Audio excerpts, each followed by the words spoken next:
Hey, I'm Jess. And I'm Ryan, and you're listening to Your Therapist is Not Okay. Today's episode is all about a listener's question. And their question was, do we ever have romantic feelings for our clients? Or how do we deal with romance in the therapy room?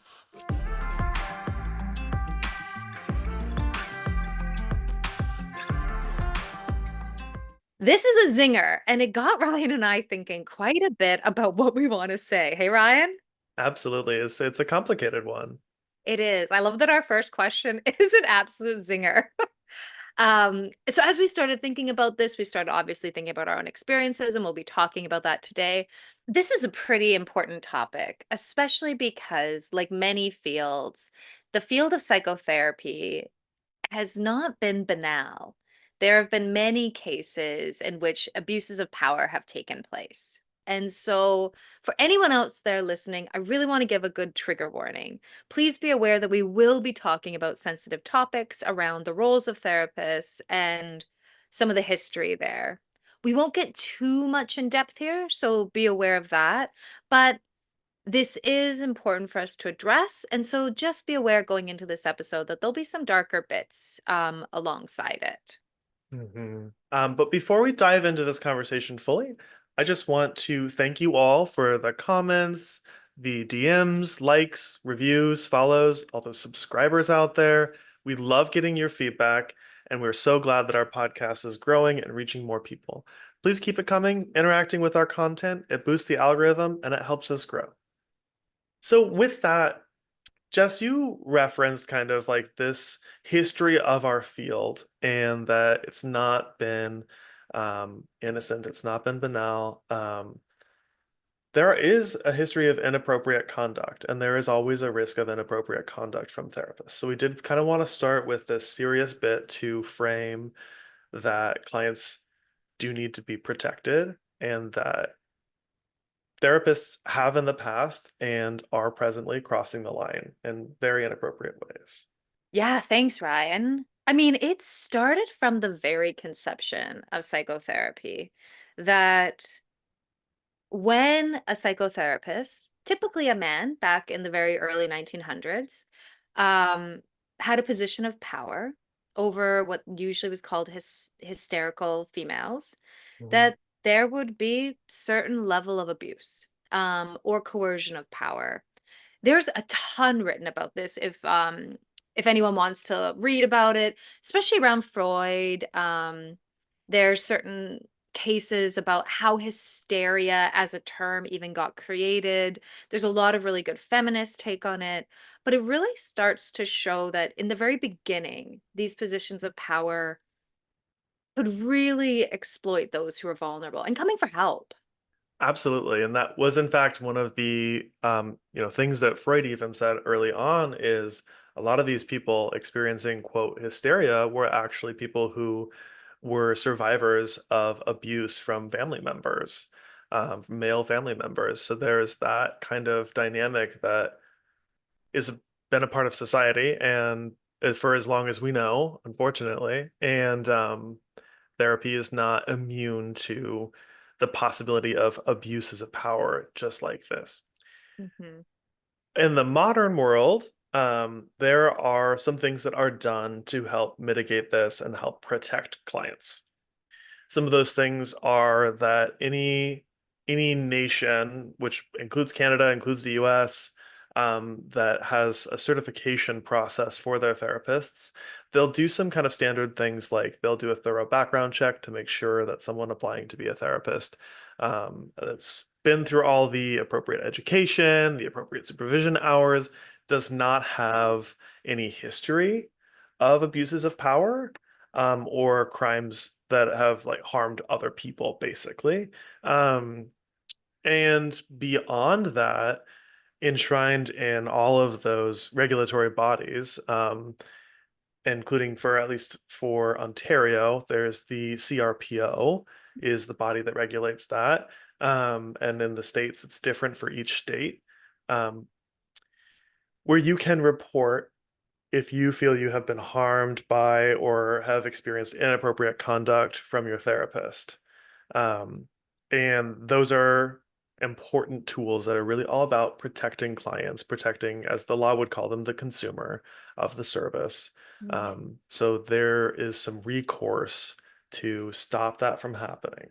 Oh yeah, with the CRPO, which is the College of Registered Psychotherapists of Ontario, they are not for the psychotherapists. They are specifically mandated to protect the clients.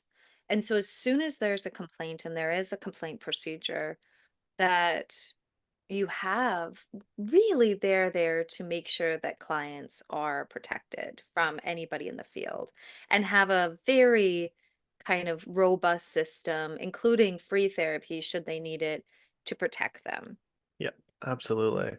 It's also a place where we remind our listeners, whether you're a therapist or a client or someone else, Hmm. that this is where it's really important that therapists do their own work and reflection about understanding what brings them to be a therapist, and really understanding themselves and their own triggers for behavior, so that they're able to anticipate, remain professional, maintain boundaries, which are of the utmost importance.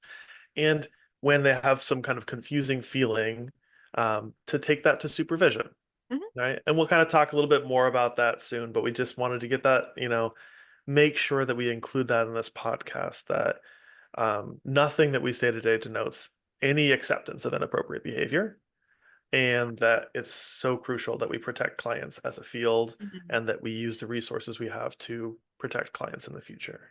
I think that's so important that you're aware of that, listeners, that like we do this podcast in order to equalize the playing field, that we're not above you as a client, that we can allow you to see the inside. But if you look at anybody who's passionate about their jobs, like Ryan and I are, you will see that there are some pretty hard towing of the line that we do. And for that, clients come first. Even at my company centered self, clients are always the first priority of how they're treated, about who they get to see. And when I think about even the trainings we do, Ryan, Hmm. a lot of times it's getting therapists to really grapple their whys. And if it is positions of power, them being aware of why that power is important for them. Is it because they get to have a position of power where they don't have to give much away? And we call that the shadow side. We've talked about the shadow side in other places in this podcast, but the shadow is really what are some of the hidden motivations that are guiding our behaviors at any given time? In therapy, it's what hidden motivation is guiding our desire to do this work that is really working with some of the most vulnerable in society. And to be aware that to do this work really well, we constantly have to be checking in with ourselves and making sure that we are the absolute safest we possibly can be to be helping those around us. Absolutely. Um, And kind of with that, I also want to move us into what about answering this question just feels complicated for the two of us. We got this question. We felt like we have to answer this. It's a great question. It's interesting. We're Mm. always excited to hear from listeners. Hmm. Um, but I'm really left thinking, like, how are people going to react to hearing what we have to say about this? It's so tricky because on some hand, like it's almost easier for us to be like, historically, this was bad. And now we are these solved individuals. Which, as you know, we are not. We are not Yeah. okay. So, okay, we've done the important thing. Everyone knows they're safe with us. Let's move into the gritty nitty. Wait, how do you say that Yeah, expression? let's Nitty do it. gritty? Okay, there we go. Yeah, you got it. Nitty Nitty gritty. gritty. Um, yeah. So I'm curious in particular, Jess, like, how do you think clients might react hearing this? Okay, well, here's the thing, Ryan. Like my clients definitely like are listening to this podcast. And so as soon as I got this asked, I was like, well, what are they gonna think no matter how I answer this? Like, if I say I've never found any of my clients attractive, I just have this feeling that they'll be like, what gives? Jess. Come on. And then I'm gonna have to answer this the next time I see them. But if I but if I say that like no, sometimes I have found clients attract and I like I'll sagely like sometimes I have found them attractive. I feel like some of my clients were like, was that me you were talking about? I love how fascinated you think everyone is with you. It's just surely everybody wants me to want them. Right. It's just human nature. It is human nature. Um, yeah, I definitely, I'm left wondering, like wanting to make sure people feel safe and also wanting to give the same kind of really candid answers and reactions that we always do. And Yeah. this is messy because I exactly know. as you're referencing there, like we're all humans, Yeah. right? And, we have the guardrails on so that harm doesn't happen. But there's still a lot going on under the surface. And that's really, that's what we love to tackle here is like what's going on under the surface that your therapist might be processing behind those empathic eyes. Mhm. Um, Yeah, and I think also like we talked about this, what was it? Ugh, episode 2? Like, do we care about our clients? How many mm. people came up to us after that podcast and was like, I am your favorite, right? Like it's the same kind of thing. Like we want to be special. But I'm not gonna let us get off the hook right here, Ryan. I'm gonna make you answer this. What experiences, Ryan, Dr. Bittinger, have with attraction have you had in the therapy room? All right, all right. Not getting off the hook. Well, the first thing I would say is, at least for me, attractive clients exist in my world. Like that is something that I have experienced. What I will say about it is that for me, it's more like the first time I meet a client, I would kind of know like, okay, this is an attractive person. But it's more just like something I would notice about anyone in the world. Hmm. It then becomes something that I'm not going to continue to think about. I'm not Okay. going to put any energy towards that. I'm going to stay kind of in the professional mode.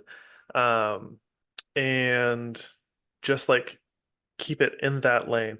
What I also find is similarly to with clients that I might have a lot in common with, clients that I notice are an attractive person, the more I get into the work of being a therapist with them, the further and further away that gets.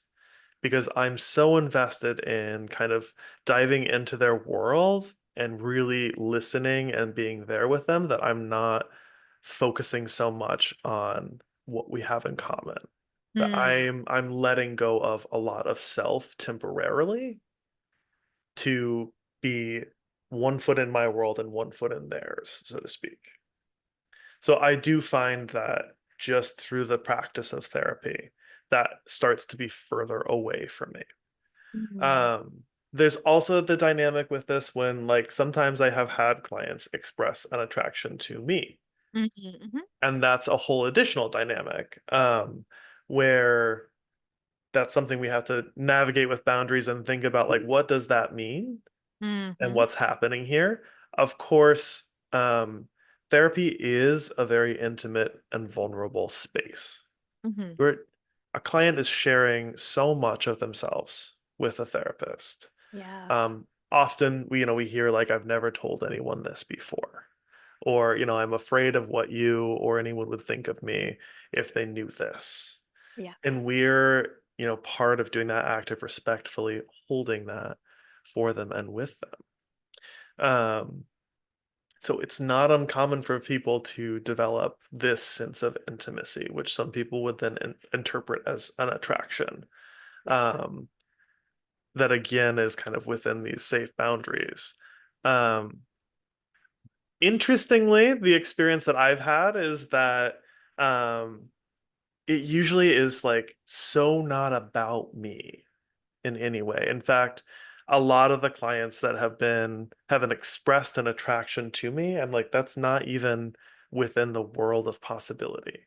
I Hmm. don't, it's not meant to sound like in a shady way, but it's often been people who are misgendering me and they want me to be like some sort of stereotypical man. Or it's been people that feel safe with this kind of like hint of attraction. Like it feels like, okay, this is a person I can trust. Mhm. And that trust builds that sort of positive feeling. Jess, I feel like I'm running off the rails here. What are your thoughts? What are your reactions? I have been living for this. If the whole podcast is just you navigating this question, I'll be happy. Of course you will. You know why? Because I've been spending all week thinking about this because we were preparing for it last week or thinking about it, and then this week we could Mhm. kind of percolate on what we wanted to say. And I kind of just wish I could be, I don't know, more interesting in my answer. Like I could have some kind of crazy stories. But this is gonna sound so boring. I'm so sorry. As soon as I enter the therapy room, I have a different hat on. Like Mm, I'm so intrigued by so many of my clients and like their stories. It's not uncommon for me to look at my day ahead of me and be like, ooh, I get to hang out with like these people. But it's not really about like a physical kind of attraction or the romance part. That's the big part of this question. There's just a relationship there. So I think there's an attractive element in the sense that like I'm so interested in like the relationship that I've developed over the course of years with certain clients and that I get excited to like find out what new thing has happened or how this date went or did they get the promotion or what's the diagnosis going to be because I know that they had like a test that week like all of these like important life things. mm, But when it comes to do I find somebody physically attractive, it just doesn't come into the room. It's a different headspace I'm in. When I'm in the room, I am in therapist mode. And a term that we've talked about often is called transference. Transference can happen pretty overtly in the therapy room where someone will say that I remind them of their grandma or their mom or their sister or that they wish I was their best friend and they might relate to me as such. Sometimes it's a covert feeling where I just can feel myself in this very maternal position. And because of that, because of my role, it can be really hard for attraction to come into there in a physical sense. mm, I think also there's a certain part of me that, as you were saying, I think you perfectly named it. That vulnerability that happens when you're grappling with somebody in the depths of it, it is very rare for me to kind of come out of that mode. Like once we're that deep together, I am so fully invested in being in a therapist mode that I'm not necessarily navigating like what someone's wearing or any of those kinds of things or um like who they are. That being said, I'm talking about transference as if it's this kind of very kind of innocent thing. Sometimes transference is not innocent. Can we talk about that for a second? yeah, I just want to briefly connect with something you're saying about transference that I think I would connect with what I was saying before, Mhm. with how often the clients that express attraction towards me are not really perceiving me.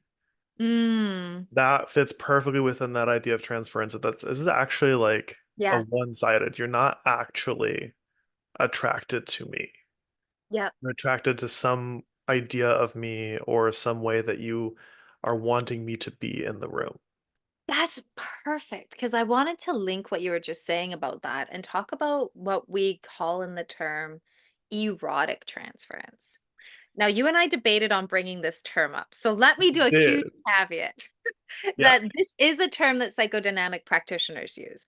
It is a term that kind of talks about what Ryan's speaking about, of how a client may we're talking about grandma, we're talking about mom, we're talking about sister, we're talking about buddy. What about like partner? Yeah. Partner, boyfriend. Yeah. Erotic transference is that encompassing kind of facet of it.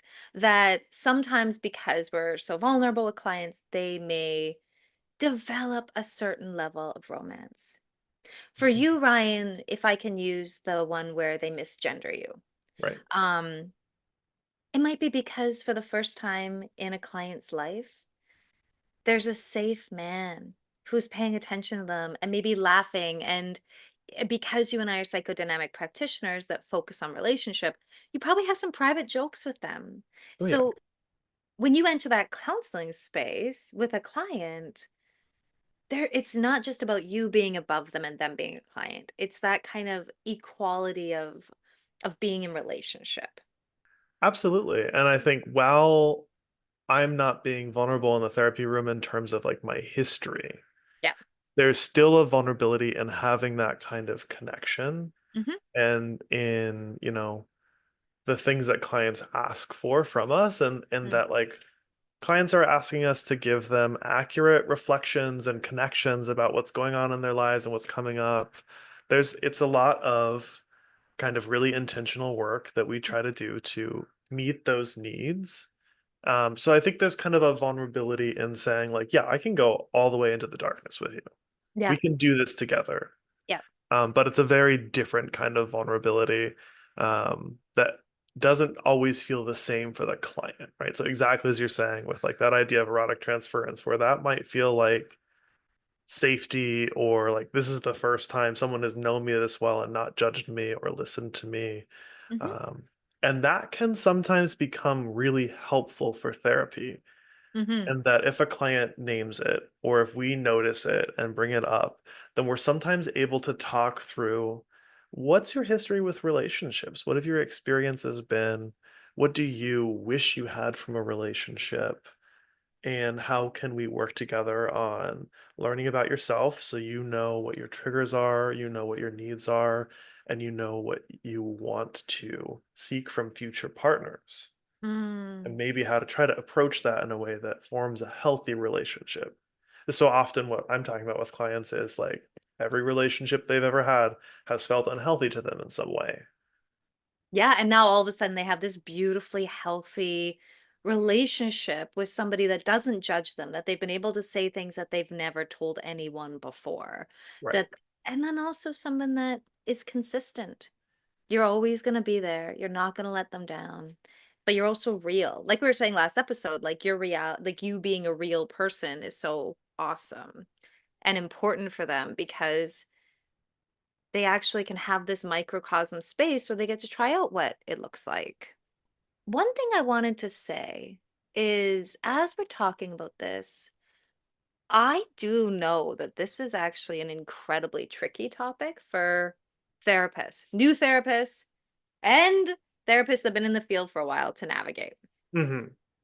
When you and I are doing our training, we will talk about erotic transference. And I have noticed everyone's super keen to learn about it because it comes up in the therapy room. It's not an uncommon transference, but it is so tricky to know how to talk about. A Hmm. lot of therapists will say it's easier for me to be mom or grandma than for me to be girlfriend or Yeah. lover or partner. And what we mean by that, again, to kind of go back into the transference, is it's just how someone might be relating to us or experiencing some attraction. Um, and so that it can be really hard to kind of lean into that space in order for a client to work through. Hmm. Does that make sense? It does. It really does. And that is one of those places where I said it towards the beginning, but I really think about it now. That's where like needing supervision or consultation with Hmm. peers becomes so important. Where, as a therapist, if I consult with someone, I am even just hearing myself talk about it, able to make connections and understand things and put things in context in a way that I can't if I'm just spiraling out in my own head. Yeah. Yeah. It's kind of like the mirror to therapy. It's like therapy for therapy specifically. One thing that I'm kind of thinking about is the way I can explore and understand a dynamic that's coming up with a client differently. Hearing myself speak, like I said, or having someone else react and say, like, oh, well, have you made this connection? Did you notice this? And it's just so much easier to do that when you're collaborating with someone else that has a little bit more distance from the therapy, which is another way in which it's like therapy for a therapist, is because like that's often one thing our clients want from us and that we offer for our clients is like, I can take this third perspective because this story, this life, this experience is not about me. So I Mhm. might, in talking it through, be able to connect with like, wait a second, the way I just described feeling towards this client is the way they've talked about being treated by other people, or the way they've talked about how they have felt about others. And then I can kind of have a moment to realize, oh, some things may be kind of being replayed here that can be an opportunity for learning. We can say like, okay, do you often experience this with other people? Or do you often notice that after you express this vulnerability, that you might then kind of push someone away or stop showing up? Hmm. What might be replaying in the therapy office that we can actually see outside of the counseling room on a, like that the client might be bringing up as an issue? Yeah, I mean, some examples that come to mind might be kind of like patterns of rejection Okay. that ends up being maybe kind of almost a self-fulfilling prophecy where it's like I'm going to start treating someone like they're rejecting me, and that's going to kind of push them to then reject me. And the really cool opportunity then is that your therapist isn't going to reject you just because maybe you get a little colder or shut down or get a little less consistent or something. They're still going to reach out in the same way that they always do, and they're still going to show up and talk through it the way that they always do with you because that's what we do professionally. Whereas when that happens in a romantic or friend or family relationship, then the person might also start to put some distance or detach or not be able to share like this is coming up for me. Have you noticed that you're maybe being a little more distant or that it seems like you're a little less comfortable sharing with me today? Hmm. It's interesting because as we're talking about like romance or replaying some of these kind of needs or having some sort of transference towards our therapist, there's ways in which they want these relationships to kind of mirror the outside world. But there's also ways in which therapy is, as you're saying right now, categorically very different from what the outside world would have. If someone's cold to me in a relationship outside of therapy, I'm not gonna keep reaching out, or I'm not gonna be like, "Oh, what are we replaying from your past?" No. That'd be weird, and I, would not do that to a friend or, whoever. But in the therapy, it's everything's what we call grist for the mill, right? It's like all things that we're kind of like wanting to work through. Even a rejection of myself is something I'm working through now in here and now with the client. And so even something that might not be pleasant is actually part of the work. And I think that's what you're tying to. Hey, Ryan? Absolutely, absolutely. And I think that is really, at least in my mind, and with a lot of relational psychodynamic therapy, that's going to be the most important part.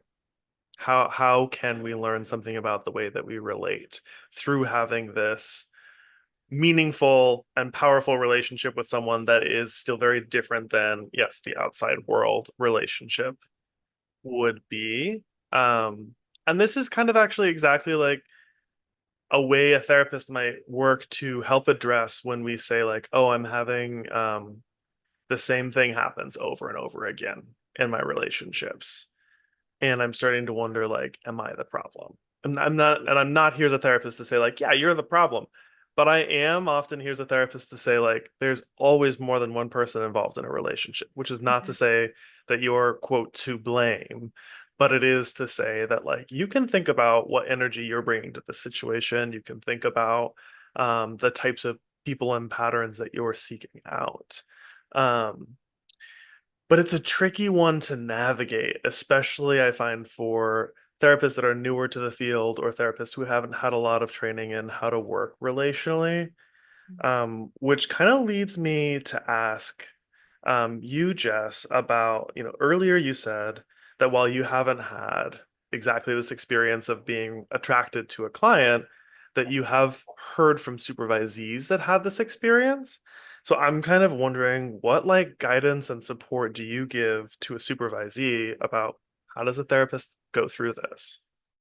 I think that that's actually a great question. Thanks for asking that. Because you're right. Like, it is something that it's not like it's completely outside of our experiences as therapists. And so while I haven't necessarily had to deal with it, I have had to like help people work through it.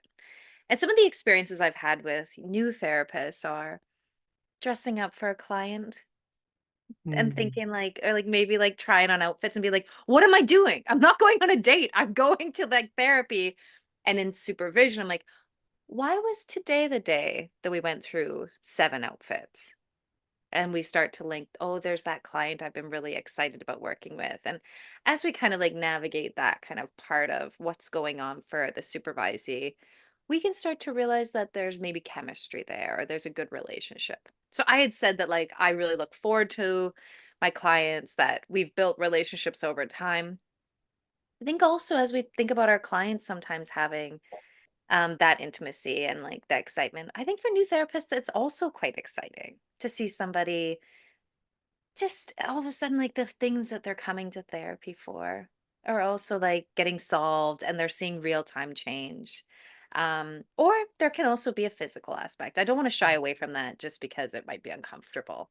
I think in supervision, as you were just saying, so I'll probably be reiterating what you're saying, it's diving into that shadow, the things that we want in the shadow specifically. Like, what do we not want to say to our supervisor? Those are the most important things to bring to supervision because they're usually the things that once lights shed on them, they're going to be Mm. much smaller. Yeah, remember a number of experiences where I've had people in a group supervision who are like, I'm not sure it's my turn to share and consult about a client. I'm not really sure who to talk about. I don't want to talk about that guy. And I every time I'm like, we're gonna talk about that guy. Mhm. Because you don't want to talk about them. Yeah. And there might be ways in which physical appearance shows up that aren't necessarily attraction based, where I've noticed there are clients that I might find maybe intimidating. Might be someone who kind of is very powerful in the room, really fills the space, and is like very successful in their career, maybe. Some people might have a different experience of clients who look older or clients who look younger, and they might find like I'm really comfortable being casual when I'm working with kiddo clients. Mm, And I do know like a lot of child therapists who intentionally, they wear clothes they can move in because they know they're going to be crawling around on the floor with blocks and stuff like that. yeah. And then when they work with adults, they might wear something completely different, or they might feel a different kind of pressure to appear professional and kind of look the part. But these kind of reactions we have to the way our clients show up and the way our clients treat us, that term is countertransference. And countertransference is just the term we use to talk about the way we react to our clients, either based on who they are or based on the transference. So it's the contrary response to the client's Mm. transference. Yeah. I'm kind of curious too if we broaden the view of like what physical bodies are like showing up in the room, whether it's attraction or something else. If anything comes to mind for you, Jess. I'm thinking about the ways in which we often think about like the inside of the counseling space as sacred. But to be honest, for a therapist and clients alike, it is very much a representation also of the outside world. Like, what does old mean to somebody might be very different from what it means to me. Yeah. And that's because of our past experiences, these counter transferences.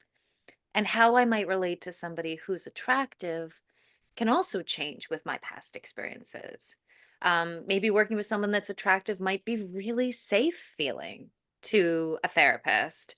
Um, and it might be really intimidating to another, depending on our past experiences. And so I think when you're talking about this, I'm constantly thinking about the inside outside world. That someone comes into our office with all of these outside representations, that we're never divorced from that. It's not like we hang up our identities on a hook when we enter the therapy office. our appearances matter. They say something about us, and ours does as well to our clients.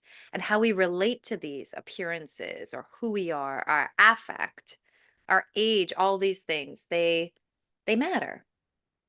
They absolutely do.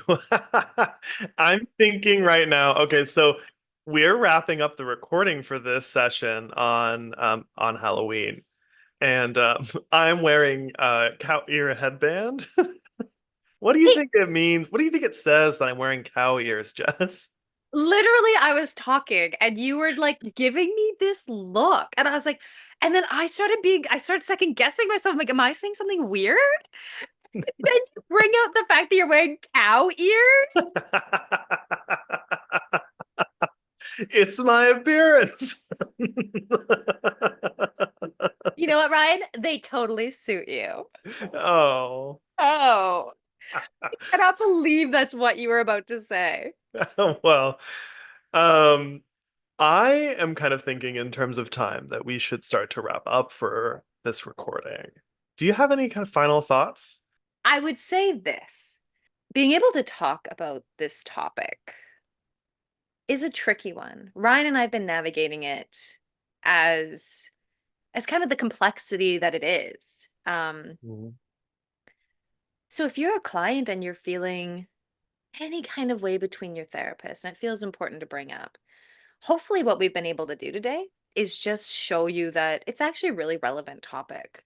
It'll be that kind of representation of something you might have felt in the outside world, and how you navigate that and how you explore that with your therapist is really important. And for any therapist listening, this is one of those topics, as you've also just seen Ryan and I struggle with, that can be Mhm. really hard to talk about. You've got to make sure that these kinds of things that you're struggling with or grappling with, they just don't stay in the shadow. Bring it to a trusted colleague, bring it to a supervisor, and make sure that you do your due diligence. Our roles as therapists are always to keep the client world and client space safe. So, you being able to bring more hands on deck with what you're experiencing is actually always going to be a good thing. Absolutely. Yeah, and for clients there's nothing wrong with ever having these feelings. They're just kind of grist for the mill, as Jess said earlier. The important part is that you feel safe and that power is never being abused. Please, as we said at the beginning, do keep in mind that you have supports from the regulating bodies and wherever you're seeing your therapist, and that it's a professional relationship. While intimate, it must remain professional. So the boundaries have to be respected by everybody involved. Yeah, that's kind of what I have to say at the end of this. Thank you for joining us on this journey of, grappling with a topic that is clearly very complicated and very difficult for Jess and I, just as well as everybody else. And as we said, we love answering these questions. No matter how difficult they are, we will grapple with them. So Mhm. bring in more of your questions. We want to hear from you. Thank you so much for tuning in and listening to Your Therapist Is Not Okay. Bye. Thanks so much for listening. If you enjoyed this episode, check out our others. And stay tuned for even more episodes coming up. Follow us and leave a review on Spotify or wherever you listen to your podcasts. And please tell your friends. You can also follow us on Instagram too at Your Therapist Is Not Okay. Also, if you have any questions that you want us to answer, send us a DM there. We would love to answer your questions. And a lot of our topics come from listeners just like you.